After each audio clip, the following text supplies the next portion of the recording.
Right, folks, this is an interesting one. This one is 1406 25th Avenue Court. Neighborhood is awesome on this one. That would be 13th Street up there. But I was sitting here, standing in the middle of this road, talking on the phone for I don't know how long. I just kind of forgot I was standing in the middle of the road. Finally, a car came by. But that's the first car I've seen since I've been here. I've walked through the house several times. So the house, exterior-wise, vinyl siding. It's in good shape, decent shape, I should say.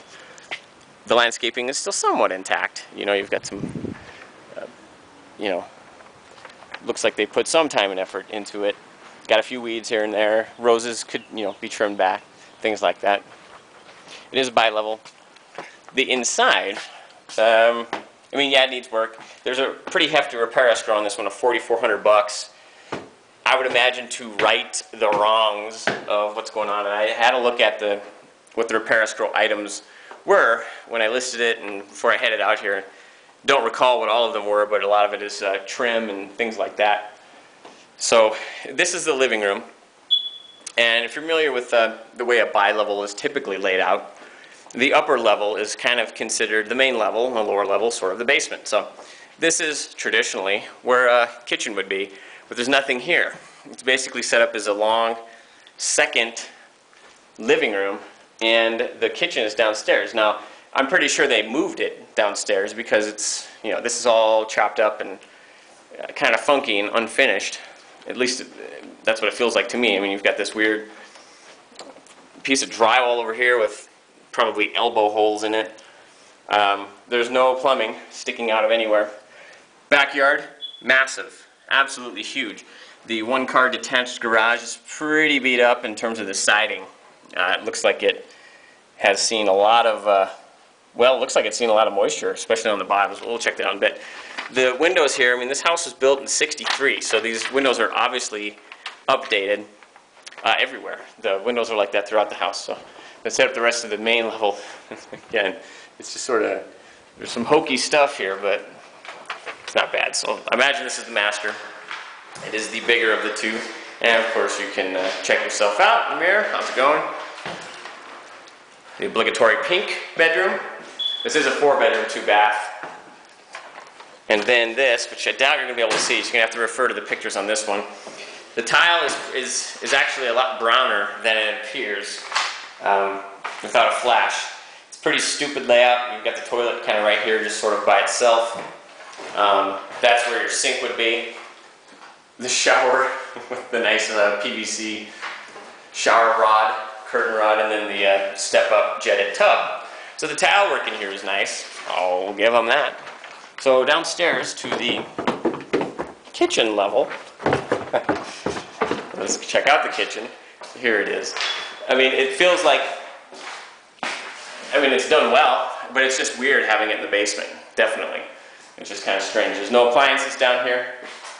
Brown tile on the floor, blue tile backsplash, which, again, I think that this was done a while ago in terms of when they moved everything. Bedroom 3, which would probably be the second largest one, and it's beat up. There's duct tape all over the walls and the door, but didn't really do much good. The other full bath is pretty tiny.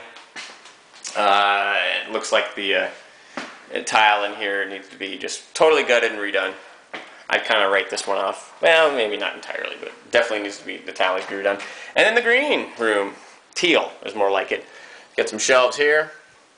You can see they tried to break in at some point. And there's the closet over yonder. So what else? What other interesting things we have? Utility room. There's the an old fridge. Washer and dryer would be right there. There's the nicest cabinet in the house is actually right there, next to where the washer and dryer is. Furnace. And there's some storage back there. And then let's check out the backyard if I can open the door and let it out. Because again, it's massive. It's huge. This does have a deck, but there's no access to it from the house. You have to, that is walled off on the other side. So you've got this here, or is it? Maybe it's not, I can't remember. Oh no, that's right, but there's no kitchen there, so it's kind of, you just go from the living room to outside. Patio underneath the house, which spreads out back here, and it's big. and then that massive yard. And it's got a kind of a weird little shed, looks like a ticket booth, just kind of sitting in the middle of the yard. And let's go ahead and check out this garage. Haven't been inside of it yet. So there's power in here. It's got a box, several lights. Opener's gone, or perhaps there never was one. So there you have it. In terms of the water damage, yeah, it doesn't really look like they're, well, a little bit, maybe right there seeping in the sides. You can kind of see it on the particle board. But yeah, the siding here is just, it's beat down. Need to be replaced. Paint's peeling. And there's where you store all of your implements. So the south side isn't bad, but the soffit's pretty, maybe it's pretty beat up. So big yard, very big yard. And the house again looks pretty sharp from the outside. So it's an interesting one, this 1406 25th Avenue Court. Come check it out. It's only 114 grand. It is $100 down insured with a hefty $4,400 repair escrow.